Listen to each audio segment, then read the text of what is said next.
Olá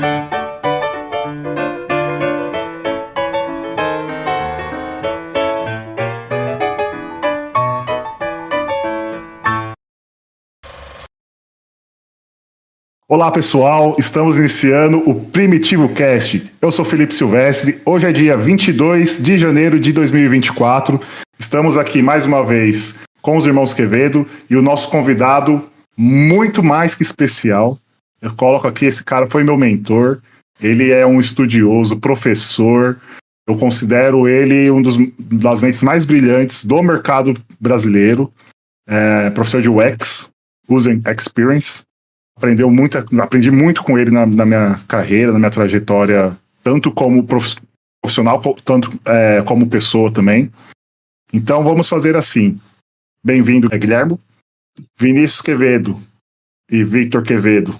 Dão suas boas-vindas. E você, Guilherme, vou deixar que você se apresente para falar tudo que você é.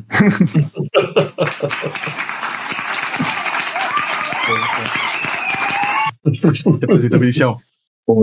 Pessoal, Guilherme, obrigado pelo tempo, né, pela disponibilidade por estar aqui, né, com a gente, é uma honra.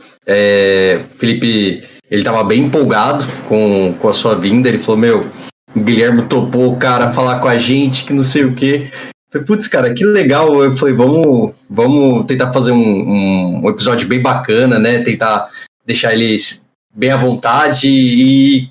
Cara, obrigado de novo e vamos em frente. A gente quer ouvir de você o que você tiver a trazer pra gente. Muito bem-vindo aí ao Primitivo Cast. Obrigado por ter presenciado aqui esse momento com a gente, separado o tempinho seu para poder estar aqui. De verdade, a gente fica muito grato. O pessoal, todos os meus amigos, né, inclusive os amigos do Felipe em comum, né, eles dizem que eu tenho uma veia que eu deveria explorar o universo do UX. Eu não sei como funciona, né, eu tenho UX na empresa que eu trabalho, né, mas eu não sei como que é o universo deles ainda. Eu queria aprender um pouquinho com você. Obrigado demais por ter vindo e tamo junto. Lá vai sua. Tá bom. Bom, acho que o primeiro ponto para começar a conversa aqui, eu queria dizer que eu sou super fã do Batman, tá? Então, vou me apresentar igual o meu super-herói. Eu sou o Guilherme. Simples assim? Pô, Batman, não pode ser simples assim, né? Aí eu já vou começar, Guilherme, já que você trouxe o ponto do Batman. Em 2012... quando eu tive a oportunidade de ser gerenciado, né, tá na sua gerência ali na empresa que trabalhávamos, você montou um estúdio na sua casa com pontos de Batman, alguma coisa de Batman, uma caixa de som, esse ambiente de som. Você ainda tem esse estúdio? Você ainda tem esse ambiente que você montou lá, que era tipo a sua Batcaverna? Sim. Sim, não. Na verdade, o que aconteceu é o seguinte, na época eu morava em São Paulo, tá? E sempre fui fã do Batman, tá? E aí o escritório que eu montei lá no apartamento, o trabalho que eu montei no apartamento, né? Um quarto que virou escritório. E lá, então, eu tinha minha coleção de gibis, tá? E peguei e coloquei no teto uma sanca que é com o símbolo do Batman, que inclusive acendia com a luz amarela, né? Super legal.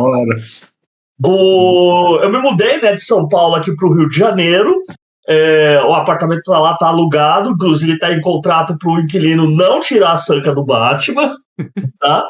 E aqui no apartamento do Rio eu também tenho, não tenho uma sanca, mas tá na parede, eu tenho meu símbolo do Batman que acende, também tenho minha coleção de gibis aqui, e também tem vários pôsteres aqui do universo do Batman.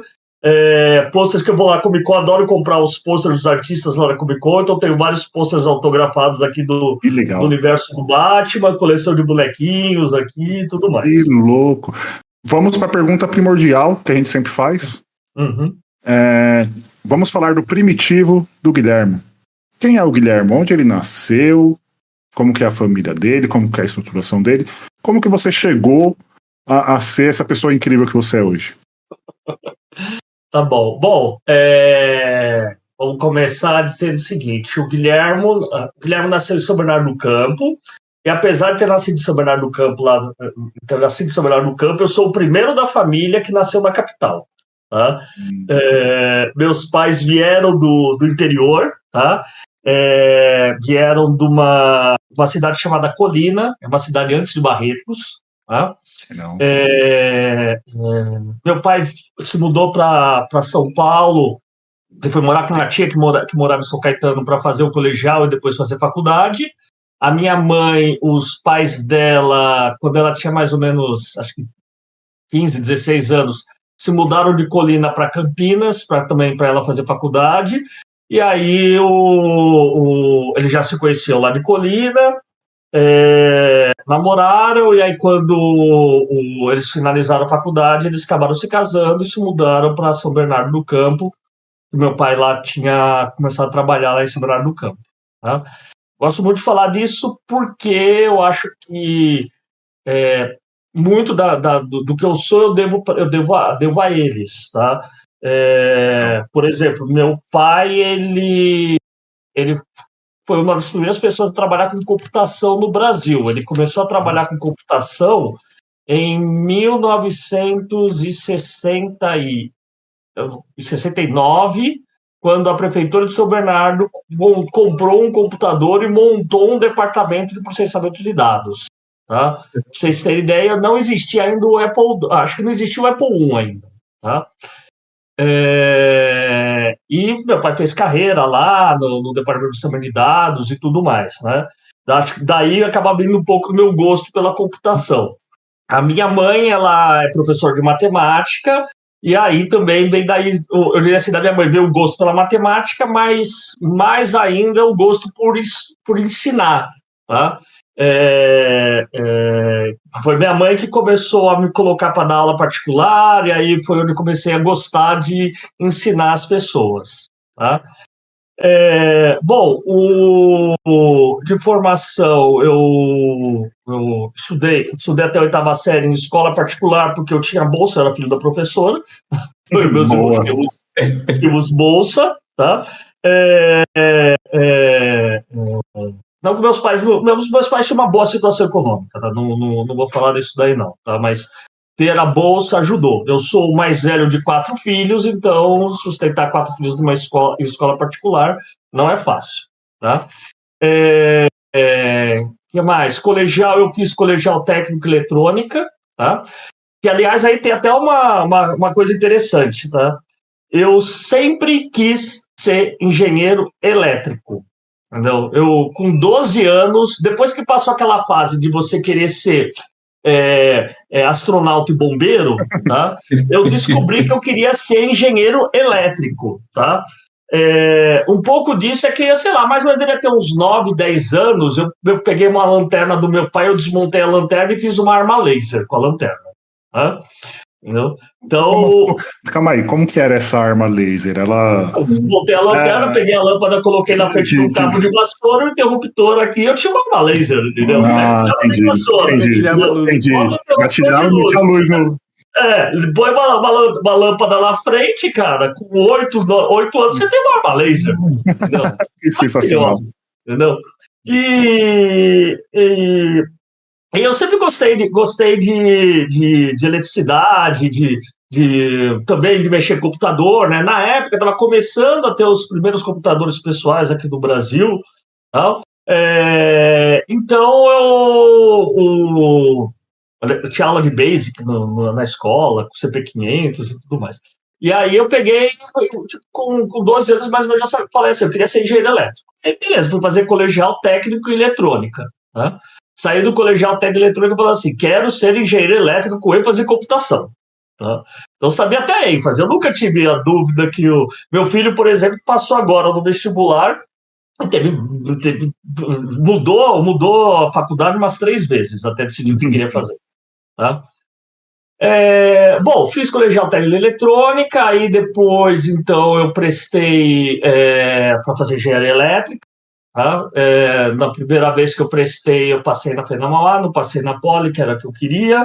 Tá? Aí no ano seguinte fiz 1 ano de cursinho, estudei feito camelo e entrei na faculdade. Tá?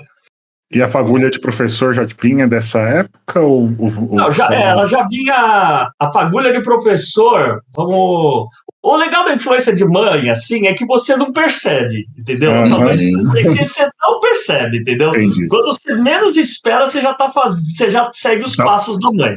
Fazendo. Mais ou menos que eu estava na 6ª, 7ª série, a minha mãe dava aula particular também, né? Além de ser professora na escola, dava aula particular. E aí, às vezes, ela não dava conta dos alunos, ela me arrumava alguns alunos para eu dar aula. Tá? E aí eu fui gostando de dar aula, né? Eu ganhava uma grana, né? Ganhava um dinheirinho ali e gostava de dar aula. Tá? Aí, quando eu estava na faculdade, eu teve uma professora na escola que ela dava aula que entrou em licença gestante, aí eu substituí a professora, tá? Então foi a minha primeira experiência de dar aula para classe, né, para alunos de 7ª e 8ª série, tá? E aí gostei daquilo lá, né? Aí beleza, terminei a faculdade, entrei no mestrado, mais para frente, né? Depois entrei no mestrado e sempre gostava. Além de dar aula, sempre gostei bastante de ouvir e contar histórias. E aí, quando eu estava no final do mestrado, recebi convite para fazer um curso de UX, tá? Na verdade, na época chamava Arquitetura de Informação. Tá? Fazer um curso de... Quando surgiu o nome UX? Tem uma data específica, um período específico? Não, o nome é antigo, é mais ou menos na década de 90 que já tem a primeira... que o termo, com esse sentido que ele tem, ele foi cunhado. Tá? Não vou lembrar de cabeça aqui o nome da autora. Depois eu procuro aqui, eu tenho até o nome da autora aqui. Mas foi mais ou menos na década de 90 que o termo foi cunhado, tá? com o propósito que a gente tem hoje. No começo, quando a gente estava... basicamente assim, quando começou a parte de web, a gente tinha a figura do webmaster, que era o cara que fazia tudo. Tá? Ele era o designer gráfico, o redator, o arquiteto de informação, o programador, a infra, entendeu? Fazia tudo, né? O marketing digital e etc. Bom, obviamente que os sites começam a crescer e não dá para uma pessoa só tomar conta de tudo. Tá? Então o trabalho dele começou a se dividir e aí começaram a surgir as profissões que na época a gente tinha lá o designer gráfico, o arquiteto de informação, o programador, né, o pessoal de infra e tudo mais. Normalmente a gente, na época, seguindo um pouco modelos de agência de publicidade, a gente tinha o designer gráfico e o arquiteto de formação como trabalhando em duplas. Tá? Em agência é comum você ter o gráfico e o redator trabalhando em dupla. Tá? Então, um pouco puxava para esse modelo. Tá? Isso, diria assim, foi mais ou menos ali até 2010, 2011, mais ou menos. Aí, mais ou menos nessa época, começa o termo UX ganhar força no mercado, tá? Como um nome guarda-chuva abrangendo a arquitetura de informação, design gráfico, todas as disciplinas que a gente tem debaixo da UX. Tá? E aí, hoje o mercado usa muito mais o termo UX do que usava a arquitetura de informação lá atrás. Tá? E assim, você hoje só leciona como UX? Como que funciona aí? Como foi para você dar aula e onde você dá aula hoje? Tá bom, estou começando pelas aulas então, tá? Eu dou aula na Infinet, que é aqui do Rio de Janeiro, tá? Dou aula na escola Escola de Comunicação e Desenho Digital, tá? Que é dentro da Infinet. Estou dando aula também na PUC, de Minas, tá? Na Impacta,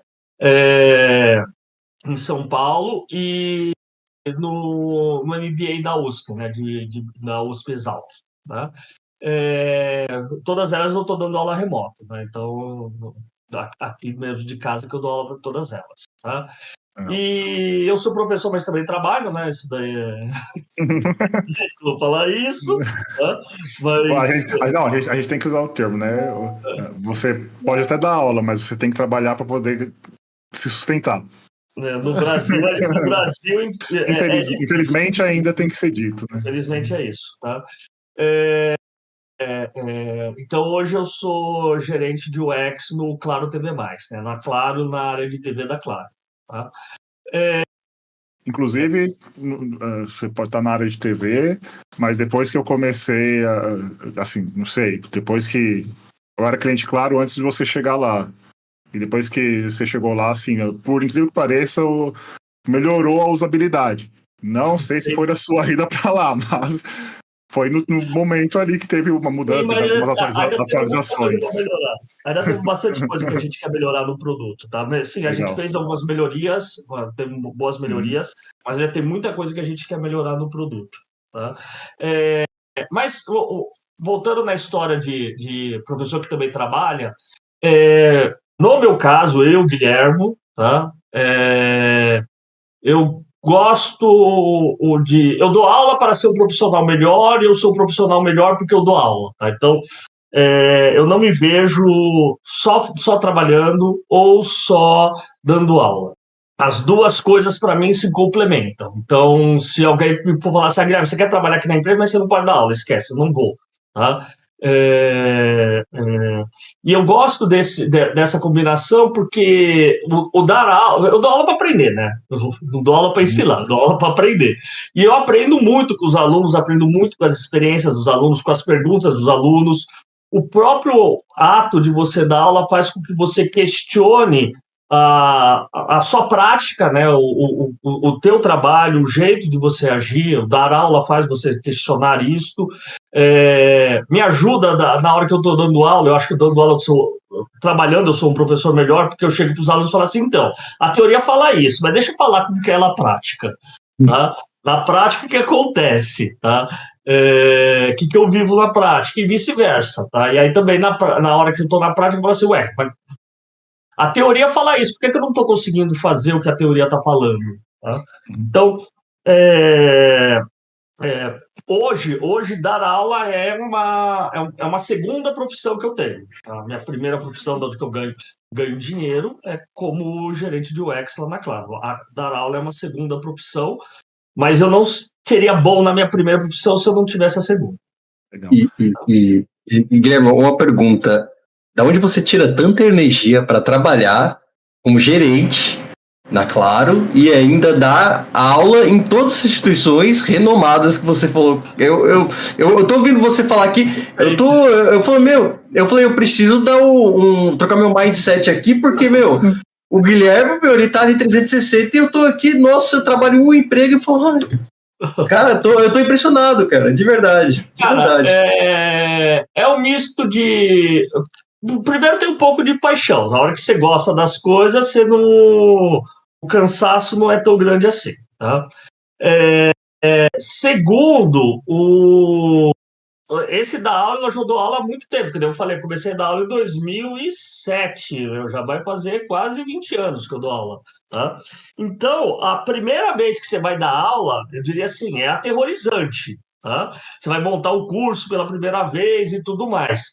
Mas, a partir daí, o que você vai fazendo é incrementando isso daí. Então, toda nova turma, você vai melhorando um pouco, mas você já tem uma biblioteca, você já tem uma bagagem ali que fica mais fácil de você dar essas aulas, tá? Outro ponto também, eu dou aula em pós-graduação, então é menos cansativo do que dar aula em graduação. Quando você pega uma matéria em graduação, você dá aula por um semestre. Uma turma que você pega é uma vez por semana, um semestre inteiro, né? Eu dou aula em pós-graduação, então esses cursos são menores. Eu dou mais ou menos de 6 a 8 aulas por curso, entendeu? Às vezes até menos. O do MBA até menos, tá? Então é assim. Mas eu confesso que tem horas que eu falo assim, cara, a agenda tá complicada. Não, eu achei muito legal porque é difícil pegar um profissional que nem você que dá aula e tem a bagagem do profissional ali do mão na massa, né, no hands-on. Cara, pessoal que tem o seu curso aí, seus ensinamentos, cara, tem muita sorte, de verdade. Em 2012, a gente tinha um amigo em comum, né, o Prado. Ele costumava sempre que ele chamava o Guilherme, falava, ô, mestre, doutor, bacharel, né? Eu nunca soube qual é a sua titulação. Qual que é a sua titulação, minha Guilherme? titulação, eu sou mestre, eu fiz mestrado, tá? Não tive energia para seguir para o doutorado. Né? Eu diria assim, na época, quando eu terminei o mestrado, eu tinha mais vontade de fazer doutorado, estava mais apegado nessa questão acadêmica. Aí, depois, com o trabalho, aí começou a ficar mais difícil de fazer de conciliar. Entendi. Né? Hoje em dia, eu diria assim, se tocar um doutorado seria bem, bem complicado agora. Tá? Quem sabe um dia eu faça um doutorado tal. Eu lembro de um professor meu na faculdade que ele foi fazer doutorado, ele já estava quase se aposentando, né? E resolveu fazer um doutorado ali. Tá? Talvez um dia eu ainda faça, mas eu digo assim, não está no curto prazo fazer um doutorado, não. Entendi. E você, vou tentar mesclar aqui, né? Você usa conceitos do Batman na sua aula ou no seu dia a dia? Elementos do sistema também. Bom, tudo quanto é projeto que eu tenho que eu preciso batizar, eu puxo uma referência do Batman, tá? Eu imaginei. Mas tirando isso, daí falando de que eu gosto no Batman e talvez eu consiga aplicar isso um pouco na vida, tá? O Batman, ele é um personagem que ele é um dos super-heróis que ele é humano, né? Ele não tem ou melhor, o superpoder dele é dinheiro e inteligência. É ser Tá? rico. Talvez mais dinheiro do que a inteligência. Tá? Ele é bem inteligente, mas também tem bastante dinheiro. Tá? Já vi até análise de que ele é mais rico que o Homem de Ferro, né? Que o Tony Stark. Tá? A guerra Marvel e DC. Exatamente. Tá? Mas o que eu sempre achei legal das histórias do Batman é a questão de, por ser um personagem humano, você tem restrições reais na história dele. Tá? Não dá para você pegar e assoprar e o negócio congelar. Tá? Não dá para você pegar e falar assim, vou sair daqui, eu vou fazer a Terra girar ao contrário e o tempo vai voltar. Não dá para fazer umas coisas assim. Tá? Então, você trabalha com restrições reais e você precisa enfrentar e superar aquelas restrições reais. Tá? Então, esse, por exemplo, é uma das coisas que, quando você trabalha com o X, você acaba tendo que se virar muito nisso, né? Porque um bom produto, você vai recebendo restrições com todos os personagens que atuam com aquele produto. Você conversa com todos eles. Eles vão te passando restrições e você precisa conseguir conciliar tudo isso.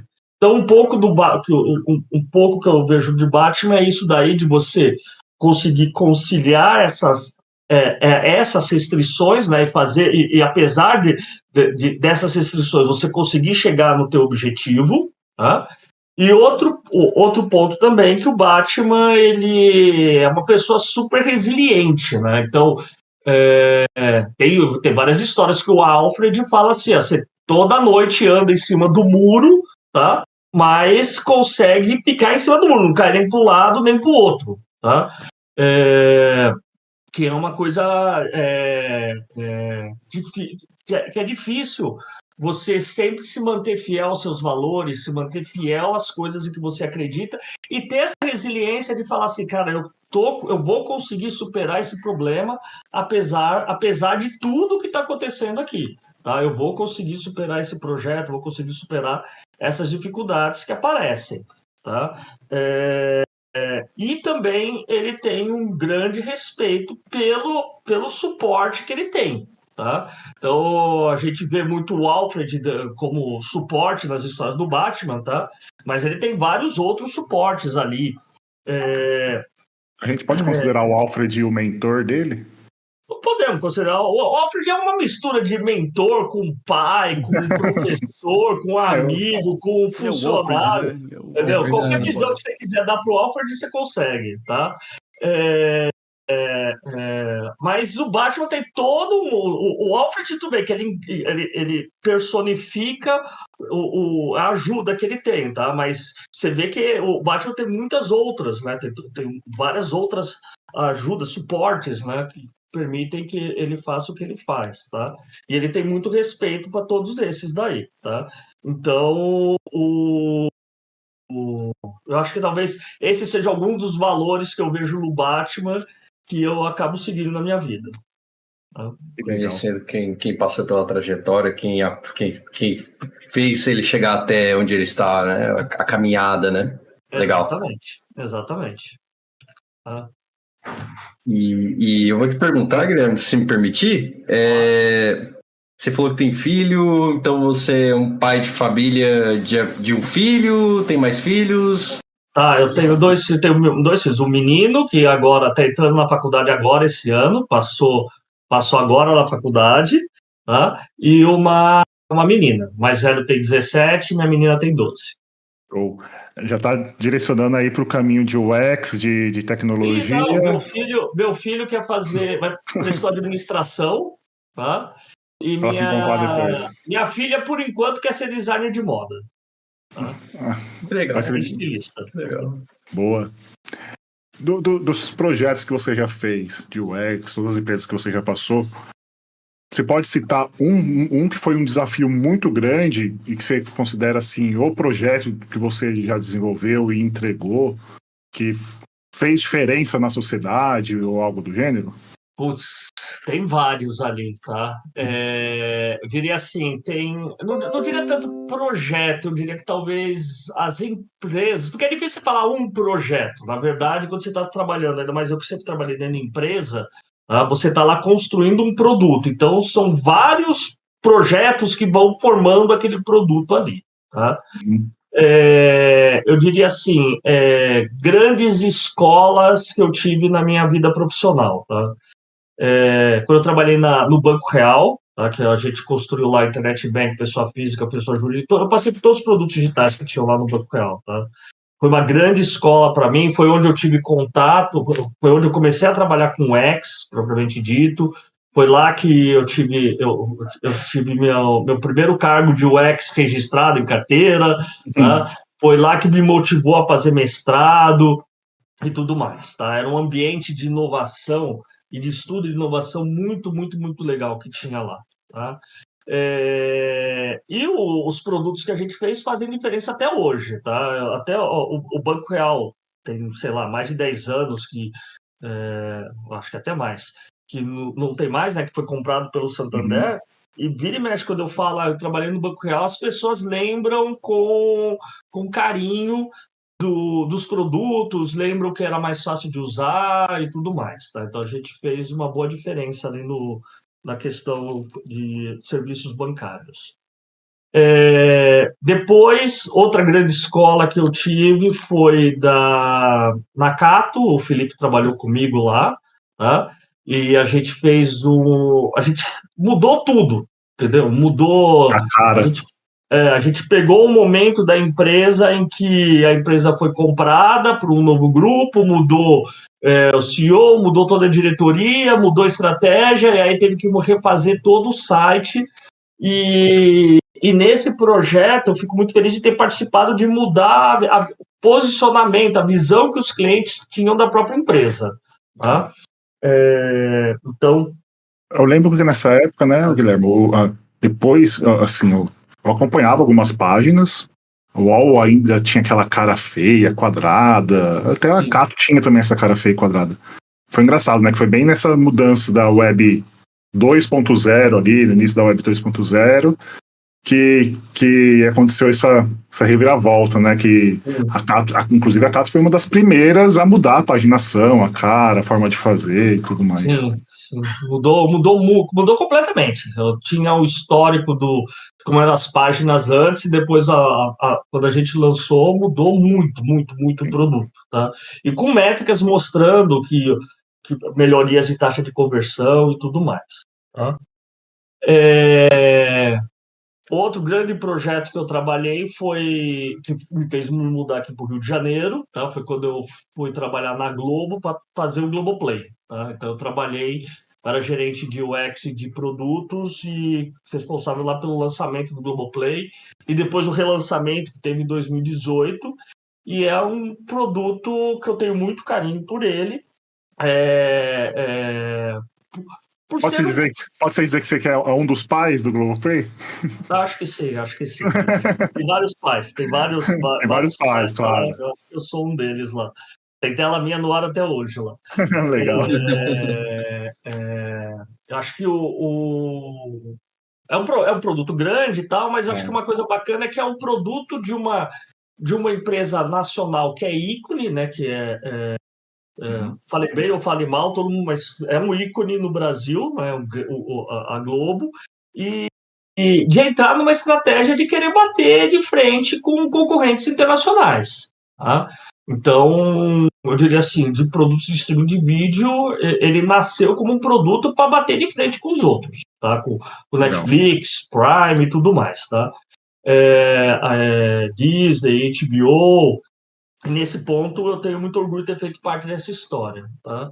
E o outro que eu tô tipo assim, muito, muito, muito feliz é agora na Claro, que a gente está reposicionando todo o produto de TV da empresa, tá? Então, é uma base grande, a Claro tem a maior base de TV a cabo do país, tá?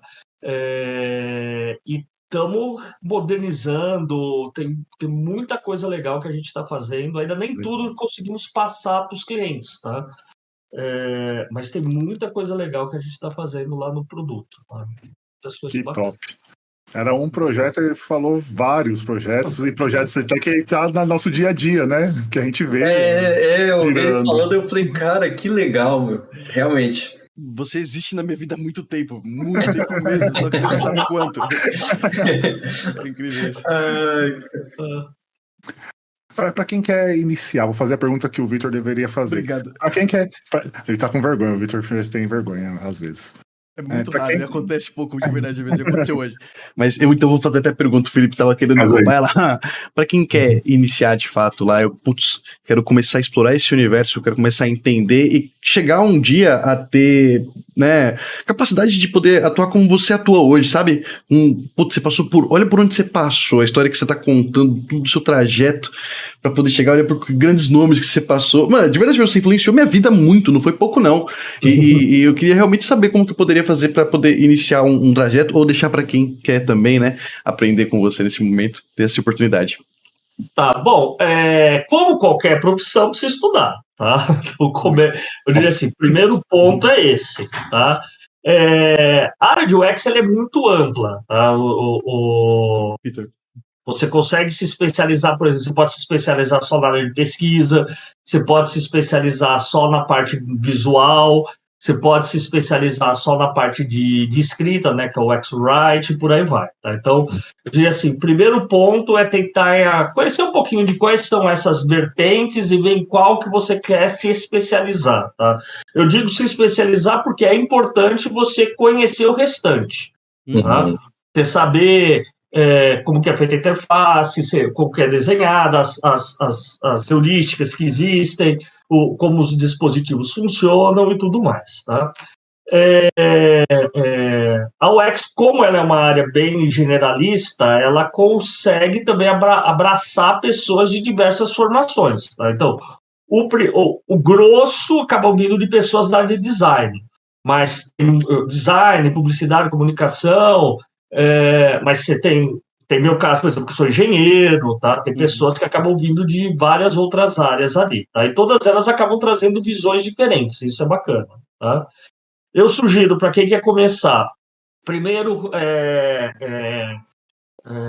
se você ainda for fazer graduação, se você não tem faculdade, sugiro partir para uma faculdade na área de design, tá? Se você já tem graduação, procura primeiro fazer talvez um curso de curta duração, tá? Por exemplo, eu dou aula em pós-graduação, é um investimento maior você fazer uma pós-graduação. Você precisa ter mais certeza que você quer aquilo, tá? Porque o curso é mais longo, eu diria assim, você tem um investimento de tempo maior, tá? Se você ainda fala assim, pô, tô começando, por onde eu começo, tal, tenta fazer um curso de curta duração, tá? Tem uma empresa chamada Mergo, de um grande amigo meu, que é o Edu Agni, estou fazendo aqui o jabá para ele, tá?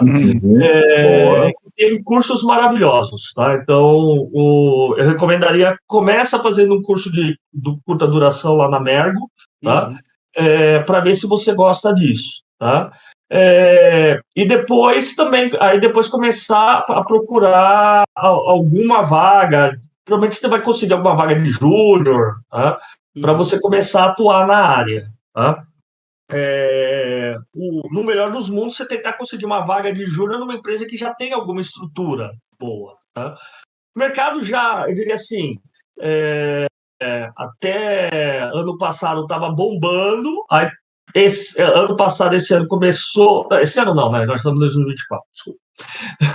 2022, 2023 começaram os layoffs, né, as demissões em massa na área de tecnologia, e como o X trabalha nessa área, também aconteceu isso. Tá? Então o mercado não está tão bom quanto estava 2, 3 anos atrás. Tá? Eu acho que isso é um momento, tá? Porque na nossa área, não vou dizer na área de UX, na área de tecnologia como um todo, tá? A gente vive de projeto. Projeto depende de você ter cenários favoráveis para investimento. Na época da pandemia, por que pareça, as empresas investiram pra caramba, porque estavam migrando de um trabalho presencial para um trabalho remoto. Você vê o serviço de delivery, o quanto que eles bombaram na época da pandemia, tá? Aí o investimento se concretizou, o produto que era para ser feito foi feito, talvez não foi feito na sua plenitude, mas foi feito. Chegou uma hora que falou assim, beleza, ok, agora eu investi, agora eu quero retorno no investimento. Tá? E a hora que acontece esse retorno no investimento, cabeças rolam. Tá? Mas eu vejo que a gente, por exemplo, hoje já foi anunciado o pacote de incentivo à indústria e tudo mais, tá?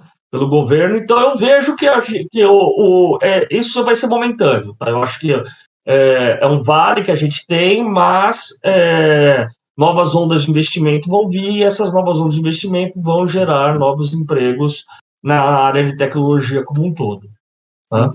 Não foi só o mercado de UX que sofreu nesse período aí, teve muitas outras áreas, né? Eu tô na área de ciência de dados, também senti, vi um pessoal saindo, né? É doído mesmo.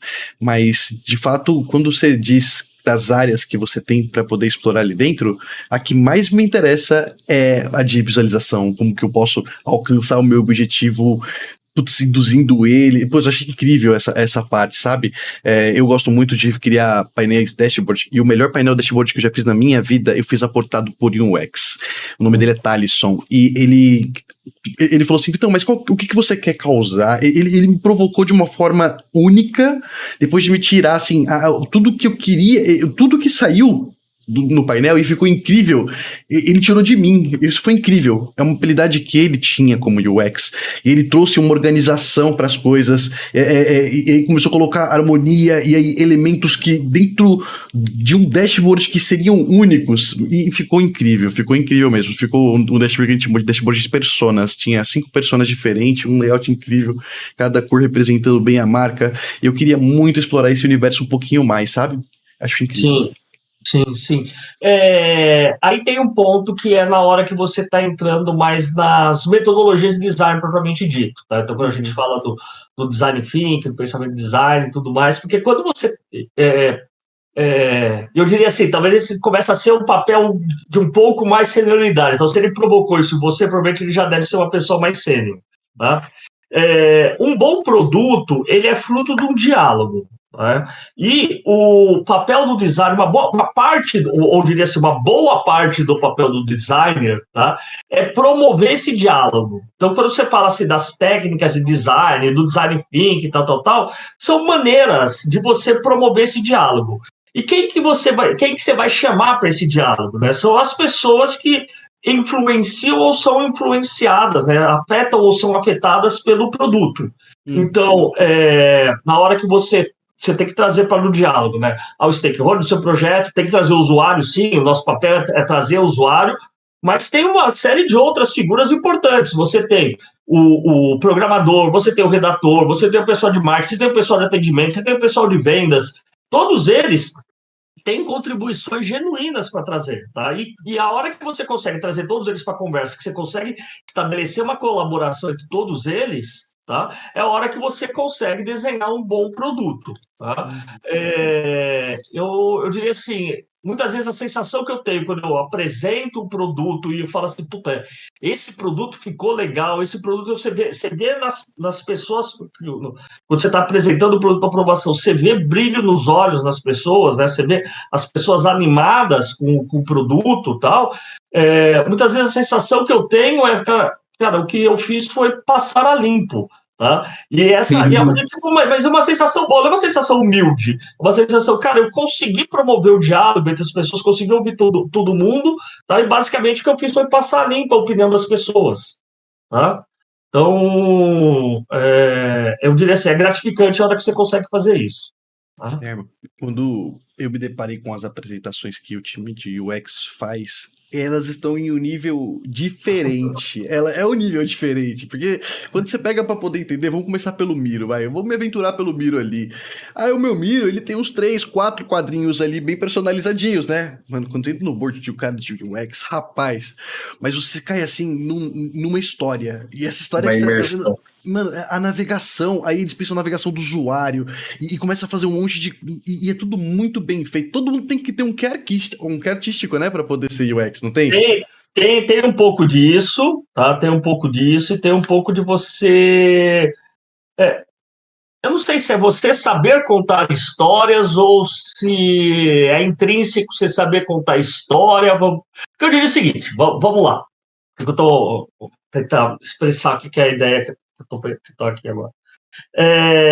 Quando você está trabalhando com UX, você trabalha com o que a gente chama de jornadas do usuário. Tá? Então, você tem lá, essa pessoa ela está em tal situação, e a hora que ela entrar vai fazer isso, depois vai fazer aquilo, depois vai fazer aquele outro, tudo mais. Então, você olha o caminho que ela percorre e você vai tentar facilitar o máximo possível esse caminho. Tá?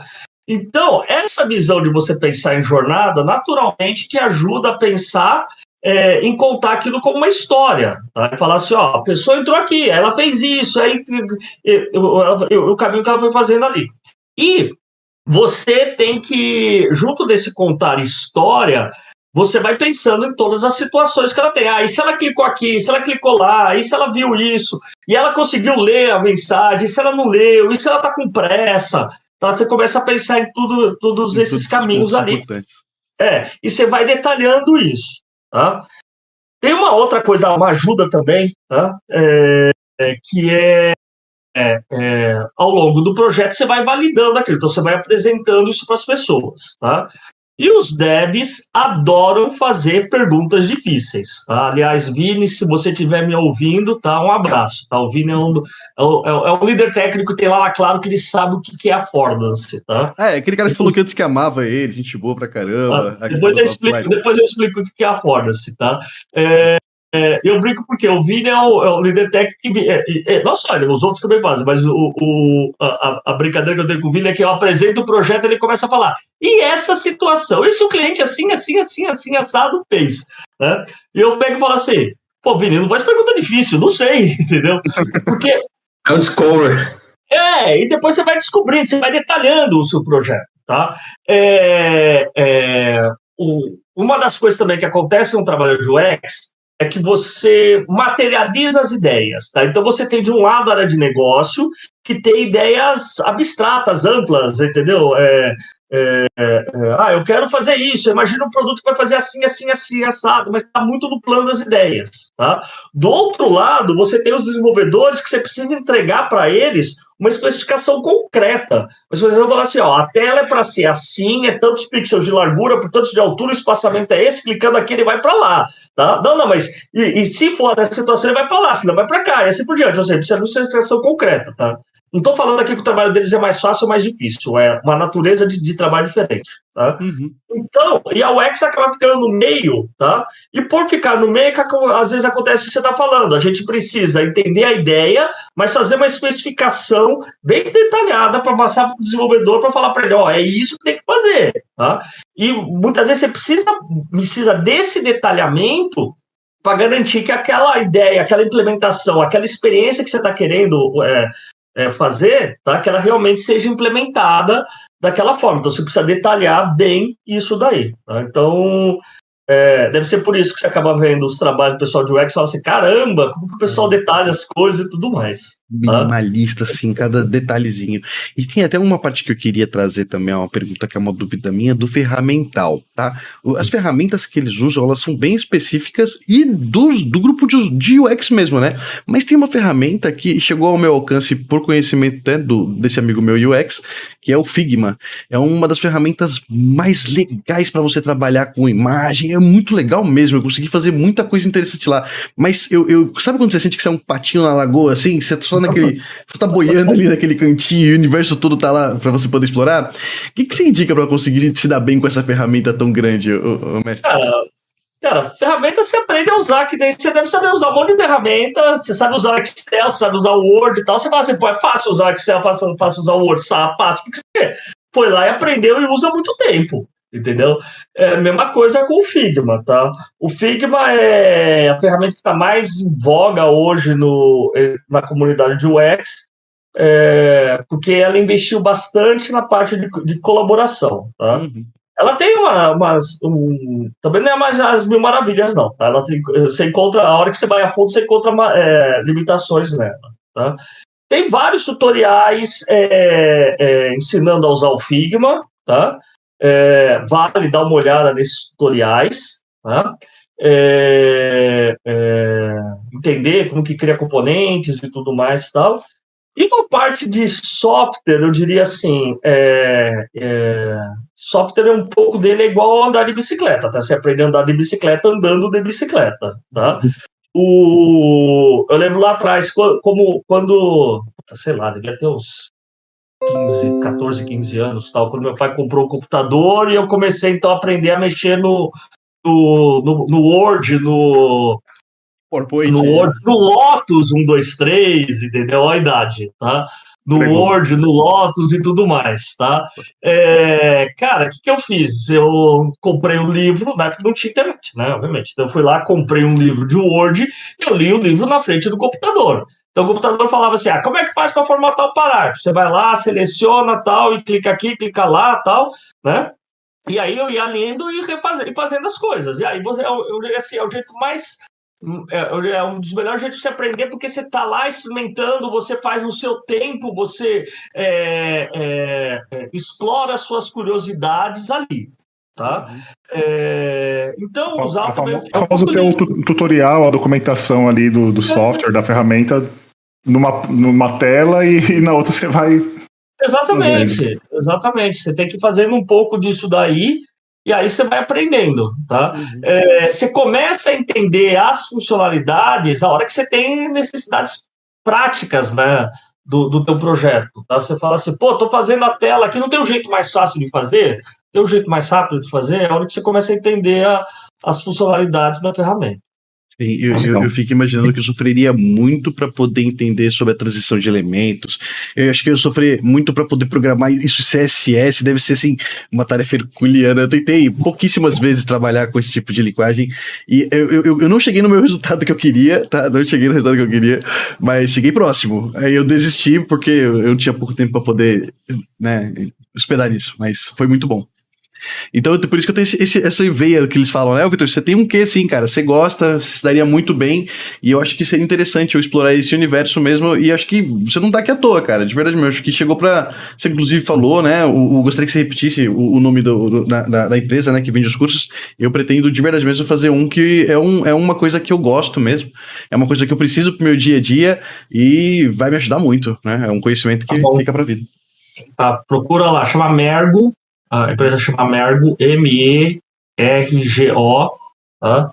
E aí, quando você fizer o curso, você procura o Edu Agni, é o dono lá da empresa, você manda um abraço para ele, fala que o Guilherme mandou um abraço para ele. Pode deixar. Tá, vamos falar agora um pouco mais do Guilherme. Ô Guilherme, qual é o seu hobby? Porque você falou de trabalho, de estudo. Carreira. Você tem que descansar, tem que dar um off aí. Relaxada. Como que você faz isso? E não é só com churrasco não que eu sei. Igual o Vini falou, você tá no 360 ali, correndo, e ele tá lá no 60 por hora tentando te alcançar. E como é que o corpo aguenta? Como é que você faz a... Tá, eu diria assim, coisas que eu gosto de fazer no meu tempo livre, tá? Gosto muito de assistir série, assistir filme. No meu caso, tem um pequeno problema, né? Toda vez que eu ligo a TV para assistir um filme, assistir uma série, eu estou trabalhando, né? Então, Imaginei. É verdade. Imaginei. é chato, entendeu? Esse final de semana mesmo, eu tava procurando um filme para assistir, eu falei, putz, olha só como precisa melhorar isso, precisa fazer aquilo, precisa fazer aquele outro, tá? Gosto de ler gibi, confesso que eu não ando mais lendo tanto gibi quanto eu já li antes, tá? E ultimamente ando muito numa pegada de ver mais uns quadrinhos mais undergrounds, mais independentes. Então, curto muito, por exemplo, quando eu vou na CCXP, que tem a parte dos artistas lá, aí eu passo lá na parte dos artistas comprando os gibis dos artistas independentes e tudo mais. Tá? Acho super legal aquela parte lá. Tá? Que mais? Bom, gosto muito de descer na piscina aqui do prédio. Tá? Que mais? Sair com meus filhos, com a minha esposa. Você falou dos filhos, né? Passou exatamente isso na minha mente agora. Com seus filhos, o que vocês fazem aí de diversão? Você falou da CCXP, né? Eles acompanham você, eles vão fantasiados, fazem você de Batman. CCXP eles gostam pra caramba, tá? A gente não chega a fazer cosplay, não, mas... Aí, ó, fica a dica. Você vai de Batman, ele vai de Robin, e ela vai de Batgirl. Eu já sacaneei eles, que eu gosto, eu adoro... Eu já brinquei com eles e falei assim, eu gosto de assistir Largados e Pelados. Aí eu brincava com a minha filha e falava assim, não, vou fazer cosplay da minha série favorita. Ela deve ficar vermelhona. Coitada. Aí o que mais? O meu filho mais velho, ele adora... Ele tá fanático pelo São Paulo, né? Herdou do pai o bom gosto, né, futebolístico, tá? Mas ele curte muito mais, tá numa fase, numa vibe com os amigos que ele curte muito mais futebol do que eu, tá? Então, todos os jogos que tem do São Paulo aqui no Rio de Janeiro, a gente vai, tá? Vai, todos não, vai, porque o estádio lá do Vasco é meio perigoso para ir, mas os jogos que são no Maracanã, por exemplo, a gente... Newton Santos, Maracanã. O Newton Santos do Maracanã, a gente vai. Tá? Ele foi na final lá da Copa do Brasil. Do Brasil, ele foi na final. E aí eu tenho... a gente tem um amigo aqui que ele é diretor da categoria de base de São Paulo. Né? Aí ele arrumou uma camisa autografada do elenco da Copa do Brasil pro meu filho. Tá? Já enquadrou? A gente pediu para ele e tá para chegar a moldura. Que legal. A gente pediu para esse meu amigo, ele conseguiu a camisa toda autografada lá, tem todos os atletas lá, o elenco tem 38 legal, lá. Legal. E a gente deu para ele de Natal. E presentão, hein? Mano, Natal da hora, né? Imagina, filho. Pra quem é São Paulino, é um presentão. Eu, como bom São Paulino que sou, ia adorar. Eu tenho de quando a gente ganhou o Paulista em cima do Palmeiras aqui, que fazia um tempão que a gente não ganhava nada. Eu tenho a camisa de quando a gente ganhou o Palmeiras. Esse meu amigo também me deu essa daí no meu aniversário, tá? Mas essa do meu filho vale muito mais. Vale muito, isso é verdade. Vale muito, tá? Que mais? Com a minha filha, por exemplo, quando eu vou para São Paulo, ela gosta de ir na Liberdade, ela curte anime, e aí a gente passeia por aqui, cinema e tudo mais. Tá? Você assistiu muito Star Wars, Guilherme? A série nem tanto. Os filmes sim, a série nem tanto. O que você gosta de falar? Não, desculpa, Star Wars sim. Star Wars. As séries do Star Wars assisti o Mandalorian, mas eu não vi as outras. Uhum. É que eu vi que você gosta de falar na terceira pessoa, né? Você é um pouco de...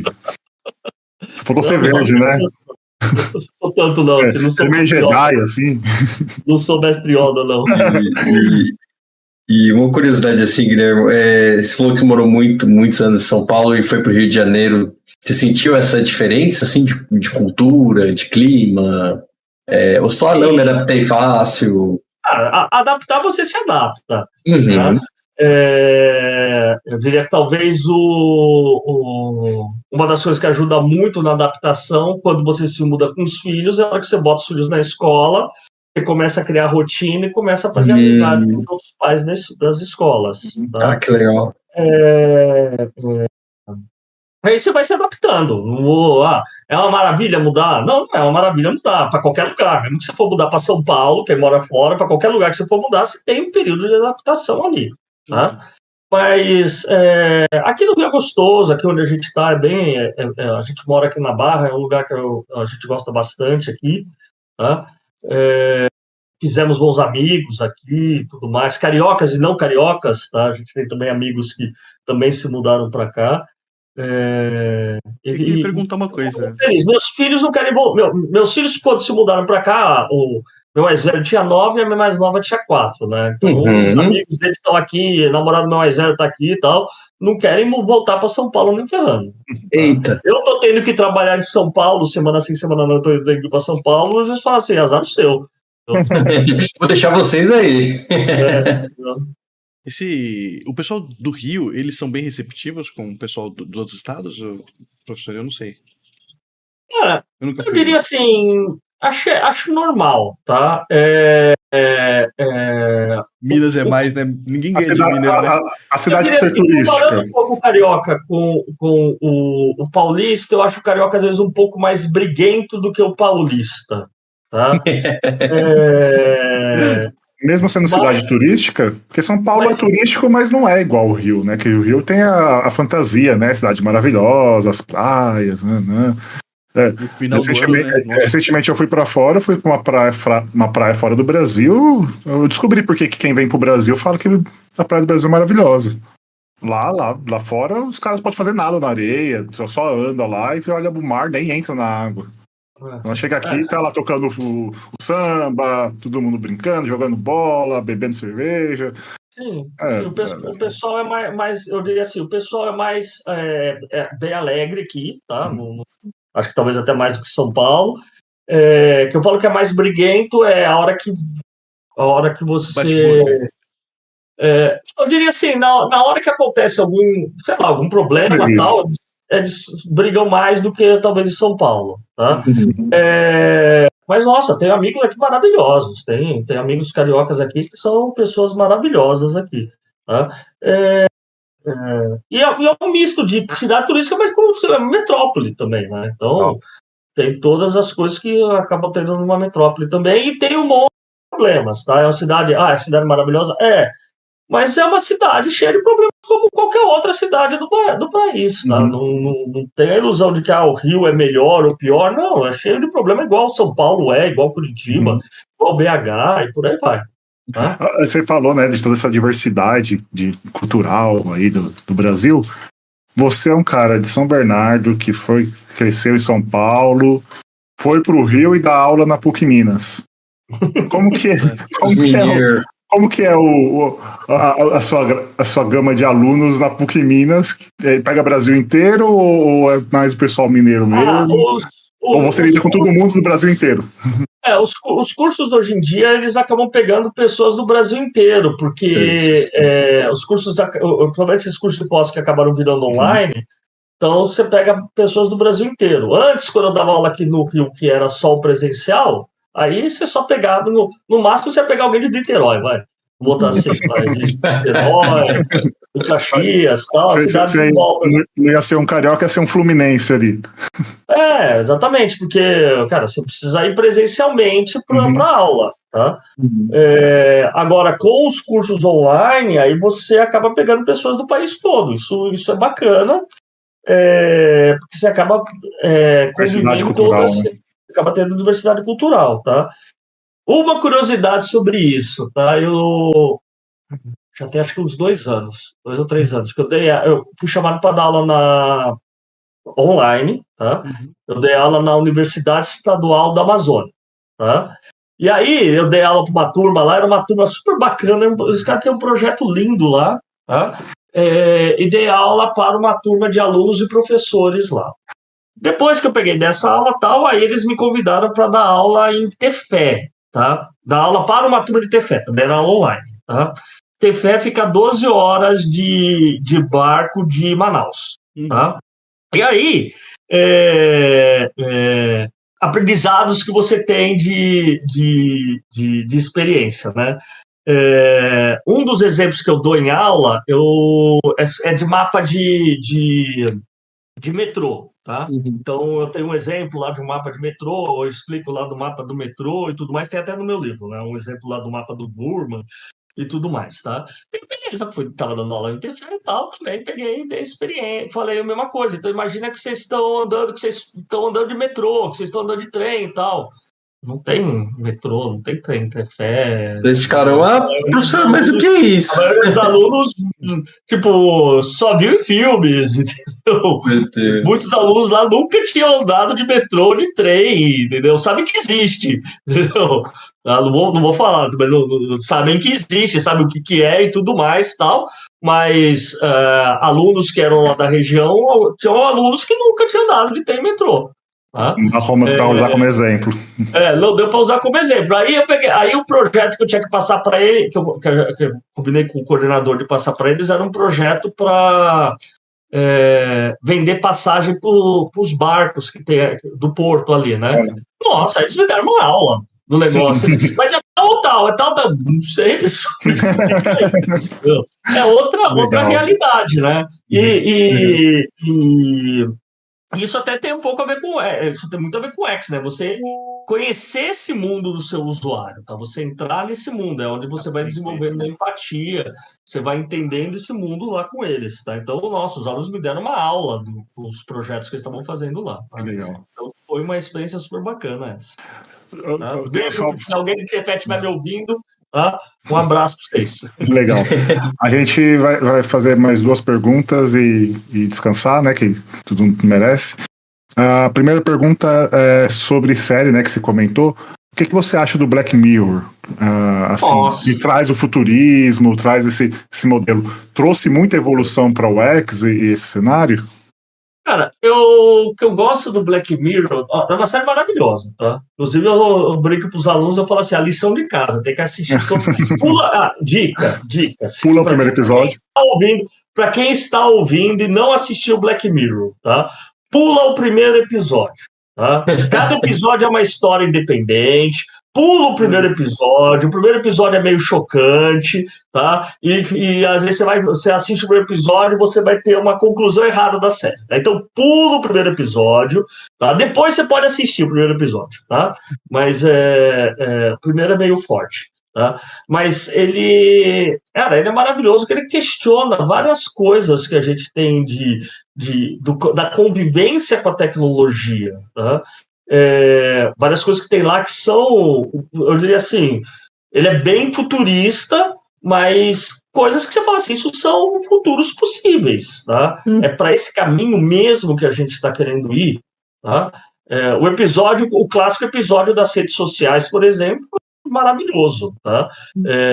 Você fala assim, cara, o mundo está seguindo por aquele caminho, é isso mesmo que a gente quer? É esse caminho mesmo que a gente quer ir, tá?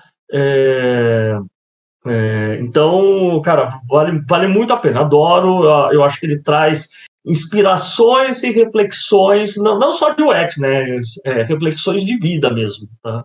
O que a gente quer e que uso que a gente quer provocar com a tecnologia.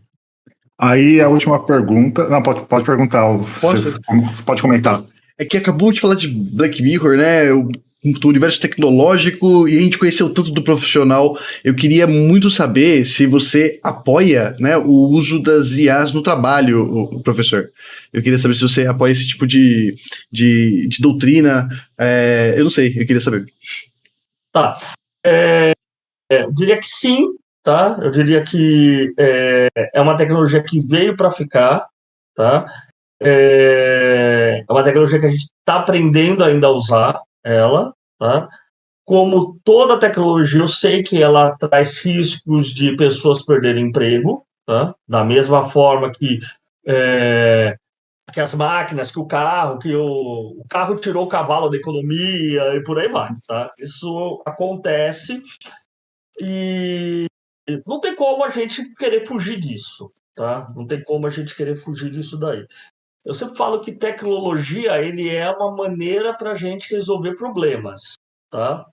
Se os problemas que nós vamos resolver são para o bem ou para o mal, tá? Depende da gente, depende da nossa ética e do uso que a gente faz da tecnologia, tá? A, a mesma máquina fotográfica a mesma máquina fotográfica que está no celular, que permite que você tire foto dos seus filhos e compartilhe com a sua família, permite que um pedófilo tire fotos de crianças ali. O celular com câmera não está certo ou está errado. Está errado tá os usos que as pessoas fazem. Tá? Eu acho que a inteligência artificial ela está economizando muito o nosso trabalho, tá? O que é bom, o que é importante, tá? A gente está falando de inteligência artificial agora, a gente vai falando de inteligência artificial no design, cara, no direito isso daí está muito mais avançado, tá? No direito já vi comentários falando assim, o advogado não vai perder o emprego para a inteligência artificial, ele vai perder o emprego para o advogado que sabe usar a inteligência artificial, tá? Porque a inteligência artificial, o que ela faz? Ela, como qualquer tecnologia, ela acaba diminuindo o seu trabalho rotineiro, né, o trabalho mais braçal e acaba te dando espaço para o trabalho mais intelectual. Tá? Existe uma questão, sim, que é uma questão social, tá? Que não é culpa da inteligência artificial, é culpa de qualquer avanço tecnológico. Tá? Existe uma questão que tá bom, essa tecnologia vai tirar emprego das pessoas e o que nós vamos fazer com relação a isso. Tá? E aí é onde, eu diria assim, coletivamente, a gente precisa pensar no governo, pensar em como ajudar que essas pessoas que vão perder emprego, tá? Como elas conseguem se reposicionar no mercado, tá? Como governo, o governo pensar em políticas para isso, como indivíduo, você pode, por exemplo, se dedicar a dar aulas e tentar ajudar um pouco essa população, tá? Então, de um lado, existe essa questão de ajudar, e do outro lado, existe uma questão que, na verdade, isso vale para qualquer indivíduo, que é você se preparar para problemas que podem acontecer. Tá? Então, você precisa estar se preparar não só financeiro, então ter suas reservas financeiras, não só se preparar para o fato de que você vai perder, você vai ser mandado embora um dia, tá? Você vai se reposicionar? Com certeza vai. Tá? Já fui mandado embora algumas vezes, tá? E já pedi as contas algumas vezes, tá? Você precisa estar se preparado não só financeiramente, mas também emocionalmente, psicologicamente, para se recolocar, tá? Mas inteligência artificial, puta, ela economiza muito trabalho. Então eu diria assim, estamos engatinhando aqui. No time lá, nós estamos engatinhando ainda com ela, tá? Mas ela ajuda pra caramba. E vamos seguir aqui para o final. Eu queria que você fizesse um jabá sobre o seu livro, mostrasse o seu livro, falasse do seu livro, o que é o seu livro. E depois eu já deixo meus agradecimentos aqui. Muito obrigado, Guilherme, pelo seu tempo. Eu sei que ele é precioso. Você foi mais uma vez um parceiro aí por apoiar aí nossa iniciativa. E muito obrigado. Faça o jabá e depois a gente agradece você. Bom, beleza. Tá. Só antes de falar de jabá, para quem curte Black Mirror, tá? Acho que ainda tem uma série no Prime chamada Electric Dreams, tá? Que é tipo Black Mirror do Prime, tá? Eu vou assistir. O episódio 2, que é da fábrica, é super legal. Tá? Já tô dando spoiler aqui. Obrigado, muito obrigado. E tem o Love, Dead and Robots, se não me engano, que tá no Netflix também. Sim. Também é legal. Tá? Bom, falando do livro, tá? É esse livrão aqui, tá? Ele chama Fundamentos de UX. Coloca aqui no peito assim, ó. Ó, deixa eu botar aqui no peito assim, porque aí fica mais fácil de vocês verem, tá? Esse livro aqui, o meu projeto de escrever o livro era escrever um material de apoio para minhas aulas, tá? E aí eu peguei e comecei a gostar de escrever, e fui escrevendo, e falei, pô, precisa ter mais isso, mais aquilo, mais aquele outro e tal. E aí quando eu vi, eu tinha escrito um monte de coisa, tá? Tanto é que esse livro aqui é volume 1, tá? Eu estou escrevendo o volume 2. Nesse livro, o que eu falo, que eu falo de UX, se chama Conceitos e Boas Práticas, e a ideia é falar o que precisa ser feito. Tá? Então, nesse livro, vai explicar como é que faz a arquitetura de informação, usabilidade, acessibilidade, tem o UX Writing, tem parte de design visual, até de motion design, de fazer das animações. Tem as diretrizes de design de todos os dispositivos, né, dos principais dispositivos do mercado. Então, fala de diretrizes para celular, para tablet, para Smart TV, para terminal de atendimento, para chatbot e tudo mais. Tá? O livro tem quase 700 páginas, né, 696 páginas. Ele não sei se vai dar para ver aqui direitinho, tá? Ele é todo ilustrado, cheio de exemplo, tá? Legal. Ele foi escrito de uma forma para ser bem didático, tá? Então a leitura dele ser bem fácil, sem perder o rigor científico, tá? Então tem toda a parte de referenciado e tudo mais, tá? E é cheio de exemplos brasileiros. Tem muitos exemplos brasileiros. Não vou falar que é 100% de exemplo brasileiro, porque tem alguns sites ali em inglês, principalmente a parte de design visual ali, porque eu usei um site gringo que ajudou na pesquisa, tá? Mas ele tem muitos exemplos brasileiros, tá? Então ele é bacana por conta disso, tá?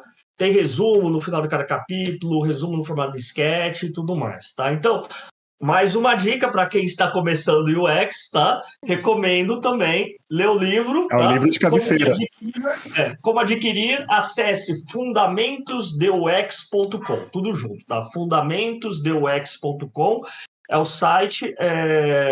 O livro foi feito com produção independente e crowdfunding, então pelo site é onde você consegue comprar o livro. Bom?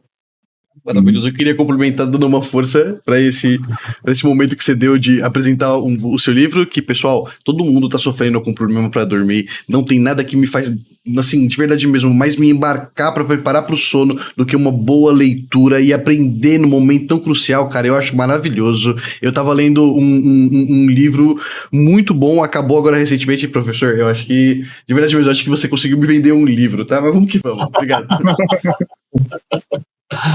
Guilherme, de novo, agradecendo você por tempo, né? Como o Felipe mesmo falou, eu fiquei encantado. Eu não imaginava que a sua bagagem era tão grande assim, né? O Felipe, ele tinha comentado para mim por cima, assim.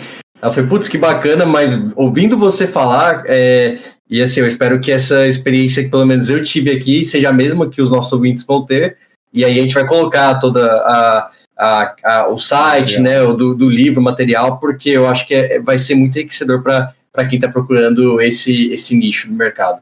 Obrigado de novo pelo seu tempo, muito sucesso e continue ensinando muito, lecionando. Muito obrigado. Eu que agradeço o espaço de vocês e é maravilhosa essa iniciativa, tá? Acho que na vida a gente está para aprender e para compartilhar o conhecimento, tá? Então acho que vocês estão aqui um caminho muito bacana de ajudar isso, de fomentar isso. Muito obrigado, Guilherme. Muito obrigado, irmãos Quevedos. A gente vai encerrar aqui o Primitivo Cast hoje. E assim que esse episódio for pro ar, vocês vão encontrar ele em todas as nossas redes sociais. A gente está no Spotify, no Deezer, no YouTube, Facebook, LinkedIn, Instagram. E estamos aí divulgando e criando essa comunidade que possa fomentar e trazer conhecimento, e trazer pessoas maravilhosas. Espero que você possa retornar outras vezes, professor, para falar mais, difundir seu conhecimento, a gente pegar um tópico específico. Quiser falar só sobre o seu livro, a gente faz uma sessão só sobre o seu livro. Quiser falar só do Batman, eu acho que é importante a gente fazer um só de Batman. E, de novo, muito obrigado pela parceria e por estar aqui com a gente. Eu que agradeço. Obrigado. Obrigado, gente.